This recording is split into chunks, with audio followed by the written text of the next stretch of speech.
Hello दोस्तों, कहानियों का दौर चैनल में आपका स्वागत है। आज की कहानी है भिखारी। तो चलिए सुनते हैं कहानी में कि एक भिखारी कैसे बना एक बड़ा बिजनेसमैन। तो चलिए कहानी शुरू करते हैं।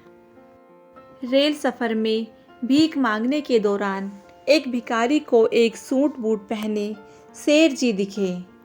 उसने सोचा कि यह व्यक्ति बहुत अमीर लगता है, इससे भीख मांगने पर यह मुझे ज़रूर अच्छे पैसे देगा।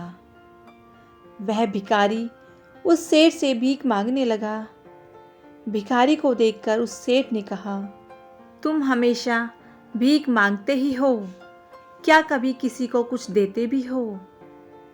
भिखारी बोला, साहब मैं तो भिखारी हूँ, हमेशा लोगों से मांगता ही रहता हूँ। मेरी इतनी औकात कहाँ कि किसी को कुछ दे सकूं। जब किसी को कुछ दे नहीं सकते तो तुम्हें मांगने का कोई भी हक नहीं है। मैं एक व्यापारी हूँ और लेन देन में ही विश्वास करता हूँ। अगर तुम्हारे पास मुझे कुछ देने को हो तभी मैं तुम्हें बदले में कुछ दे सकता हूँ। तभी स्टेशन आ गया जहाँ पर उस सेठ को उतरना था। वह ट्रेन से उतरा और चला गया।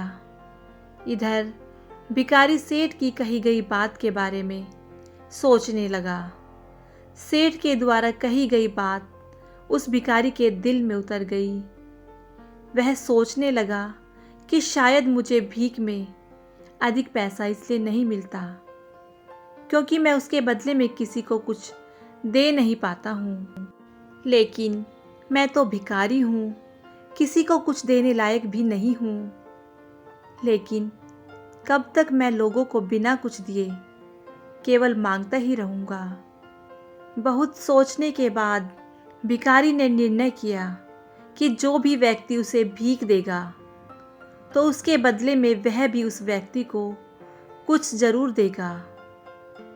लेकिन अब उसके दिमाग में यह प्रश्न चल रहा था कि वह खुद भिखारी है तो भीख के बदले में वह दूसरों को क्या दे सकता है।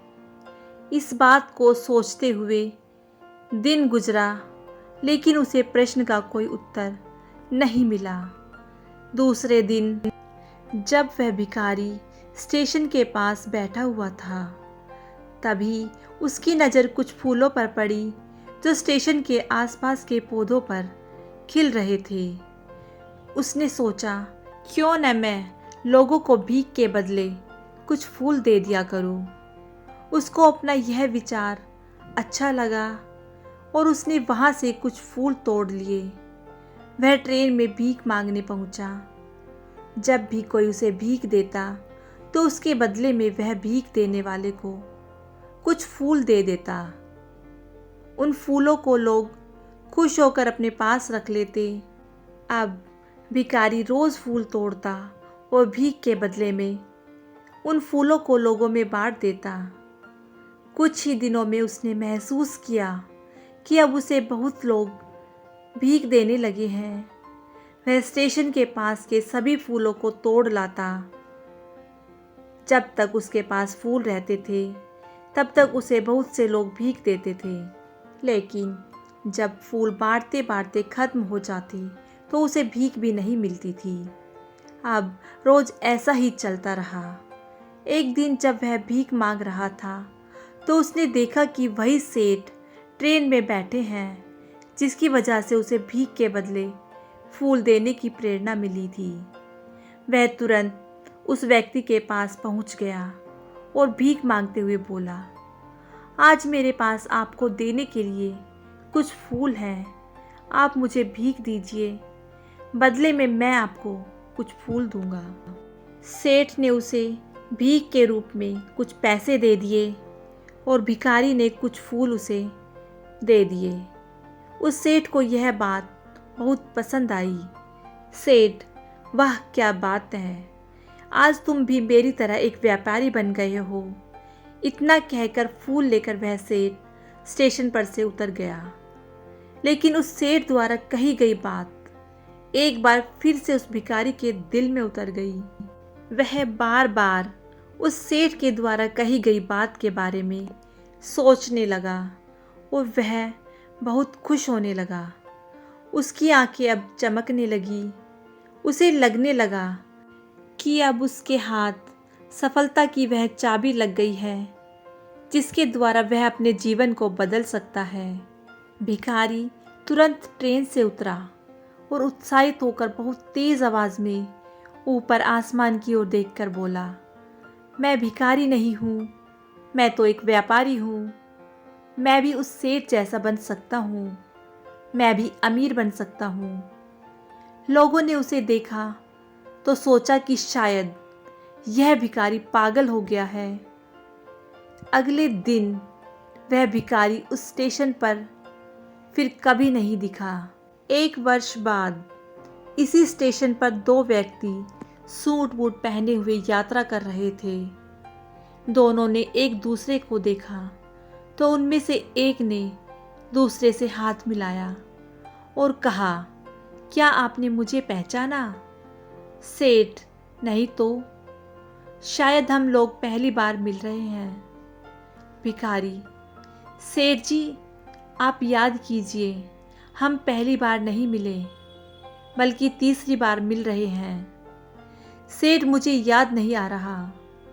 वैसे हम पहले 2 बार कब मिले थे?